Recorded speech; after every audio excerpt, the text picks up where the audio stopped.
안녕하세요, 안재욱입니다. 지난 한 주도 건강하셨습니까? 오늘은 지난 시간에 예고했던 대로 미국 역사상 최악의 경제 위기였던 1930년대 대공황에 대해서 살펴보겠습니다. 1920년대는 미국 역사에서 가장 번성했던 10년이라고 할 수 있습니다. 그 시기는 단순히 부유해졌다는 의미 이상이었습니다. 사람들이 삶이 달라졌기 때문이죠. 처음으로 각 가정에 전기가 도입되었고 라디오를 가진 가정들이 늘어나 전국적인 라디오망이 형성되었습니다. 가구당 자동차 소유 비율도 3배나 증가했죠. 이뿐만 아닙니다. 프로스포츠가 커다란 사업으로 헐리우드가 영화의 메카로 대두되었던 것이 바로 이 시기였습니다. 부동산 가격과 주식 가격이 폭등하며 미국의 번영은 영원할 것만 같았죠. 그러다 1929년 10월 24일 뉴욕 주식시장이 대폭락하면서 미국은 역사상 최악의 경제공황의 위기를 맞았습니다. 주가가 1933년에 1929년의 10분의 1 수준으로 떨어졌고 1933년 미국의 실질 가처분 소득이 1929년에 비해 28%나 하락하였습니다. 실업률이 1929년 3.2%에서 1930년 8.9%, 1933년 25%로 급증하였습니다. 1929년 160만 명이었던 실업자가 1933년 1280만 명으로 늘어나 4명 중 1명이 실업 상태에 빠졌죠. 이러한 대공황에 대한 설명으로 다음 3가지 견해가 있습니다. 첫째, 자본주의 때문에 대공황이 야기되었고 루즈벨트 대통령의 뉴딜 정책이 이를 해결했다는 것입니다. 이 견해에 따르면 자본주의는 그 본래의 속성인 무절제로 인해 1920년대 후반에 그 생산량이 과잉 상태에 이르러 경제가 균형 상태를 이탈하게 되면서 대공황으로 이어졌다는 것입니다. 그래서 시장에 맡겨서는 해결되지 않기 때문에 정부가 적극적으로 개입하여 문제를 해결해야 한다는 것입니다.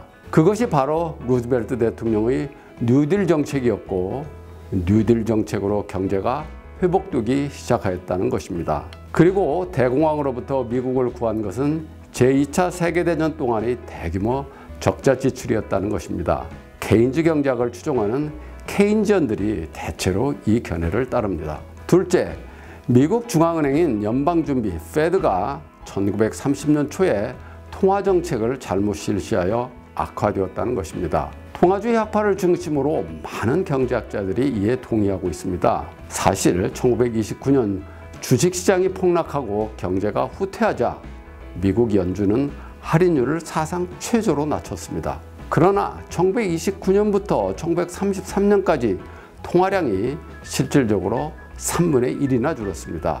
패닉에 빠진 대중들이 은행으로부터 많은 현금을 인출했기 때문이죠. 이와 관련하여 통화주의자들은 1930년대 대공황의 대부분의 책임을 연준에 돌리고 있습니다. 대규모 현금 인출 사태를 상쇄하고 전체 통화량을 일정하게 유지할 수 있도록 연준이 은행에 더 적극적으로 대출하여 통화량을 늘렸어야 한다고 주장하는 것입니다. 그렇게 했다면 대공황을 막을 수 있었는데 그렇지 못했다고 연준을 비난하는 것입니다. 셋째, 연준이 저금리 정책으로 버블이 발생했다가 폭락했으며 정부의 경제에 대한 개입이 사태를 더욱 악화시켰다는 것입니다. 이 견해는 이미 지난 강의에서 설명한 내용으로서 오스트리아 학파의 경제순환 이론에 기초하고 있습니다. 이 견해에 따르면 대공황은 자본주의 자체의 근본적인 오류 때문에 발생한 것이 아니라 실제로는 정부의 잘못된 정책 때문에 일어났다는 것입니다. 과다한 확대 통화 정책과 반자본주의 정책이 복합되어 1930년대 대공황이 유발되었다는 것입니다. 과다한 통화 정책으로 생긴 거품이 터지면서 경기 후퇴가 시작되었고 그것을 수습하기 위해 취해진 반자본주의 정책으로 최악의 경제 위기를 겪었다는 것입니다. 이렇게 대공황에 대한 서로 다른 견해들이 있는데 여기서 분명히 밝히고 넘어가야 할 부분은 1930년대 대공황이 왜 그렇게 장기화되었냐 하는 것입니다.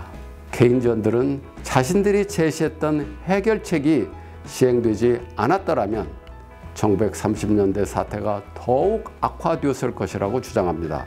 그리고 그 당시의 상황이 워낙 나빠서 자신들이 처방으로 빠른 시일 내에 사태를 해결하기에는 역부족이었다고 주장합니다.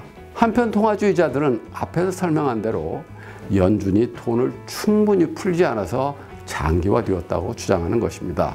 그러나 이러한 주장들은 역사적 사실과 잘 맞지 않는 문제점이 있습니다. 미국에서 1930년대 이전에도 역시 불황들이 있었죠. 그런데 그 불황들은 정부가 별로 간섭하지 않았음에도 불구하고 2, 3년 내에 회복했습니다. 1930년대 대공황이 있기 바로 전에 일어났던 1920년, 21년 불황을 예로 들어보죠. 1차 세계대전이 끝나고 1920년부터 미국 경제가 나빠지기 시작했습니다. 그의 GNP가 17% 하락했고 실업률이 11.7%에 달했습니다. 이것은 1930년의 실업률 8.8%보다 더 높은 것이었습니다. 그럼에도 불구하고 경제가 곧바로 회복했습니다.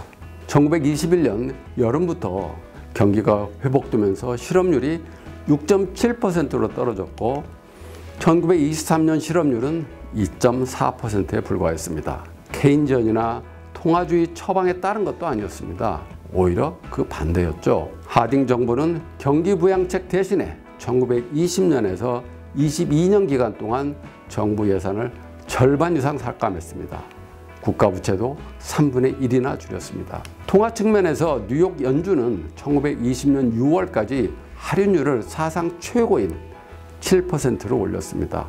이 같은 정책을 시행했던 이유는 전시 지출 때문에 정부 부채가 폭발적으로 증가했고 연간 소비자 물가 상승률이 20%를 훨씬 웃돌았기 때문이었습니다. 재정과 물가 안정을 회복하기 위해서 긴축 재정 및 통화 정책을 썼죠. 만약 대공황에 대한 케인즈연들의 주장이 옳다면 1920년, 21년의 불황은 훨씬 더 심했어야 했습니다. 그리고 통화주의자의 주장이 옳다면 1920년대의 상황은 더 끔찍했어야 했습니다. 그런데 실제 상황은 그렇지 않았죠. 1920년, 21년 불황은 케인즈연 이론과 통화주의 이론이 1930년대 대공황을 설명하는 데 적합하지 않다는 것을 보여주는 대표적인 역사적 사례입니다. 다음 시간에는 1930년대 대공황이 초래되고 그것이 오래 지속되었던 진짜 이유를 말씀드리겠습니다. 그럼 다음 시간에 뵙겠습니다. 고맙습니다.